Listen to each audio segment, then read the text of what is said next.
m4.fr, le plus grand site de webcam live réservé aux adultes.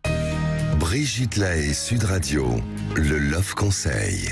Alors François Bourgognon, évidemment, dans nos choix amoureux, on peut vraiment se planter. C'est certainement un des domaines où on a le plus de mal à être rationnel et on se laisse le plus emporter par nos émotions. Alors je vous propose ce petit Love Conseil, puis après vous nous direz peut-être qu'est-ce qu'on peut faire pour essayer de ne pas trop se tromper dans ce domaine-là, grâce justement à une meilleure façon de mettre les bons mots. Alors voilà les quelques mauvais signes. Vous venez de rencontrer votre chéri.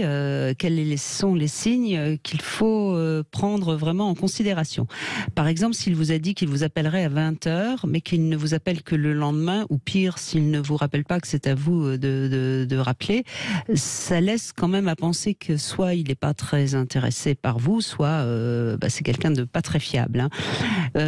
S'il reste très séducteur avec les autres, ça aussi, c'est quand même un signe qui n'est pas très bon.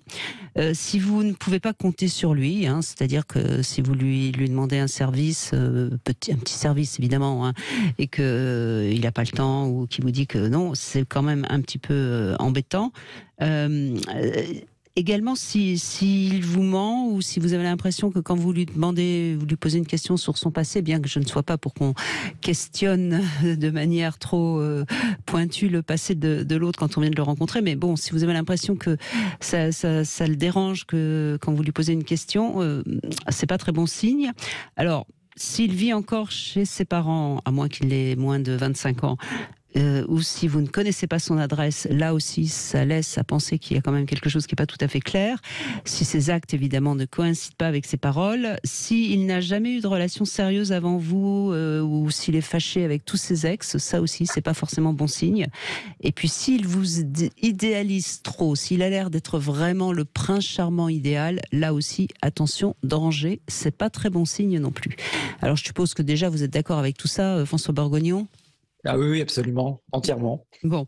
Et alors, qu'est-ce que vous pourriez donner comme conseil à ceux qui nous écoutent pour ne pas se tromper dans ces choix amoureux ? Disons que là, dans tout ce que vous venez de donner comme critères, il y a la notion à la fois de respect de soi, et puis il y a des grands marqueurs qu'on va retrouver aussi chez les personnalités qu'on peut qualifier de manipulatrices, c'est-à-dire en fait ces personnes qui vont utiliser la disqualification de l'autre pour obtenir des faveurs ou le fait que l'autre soit à notre service, quoi.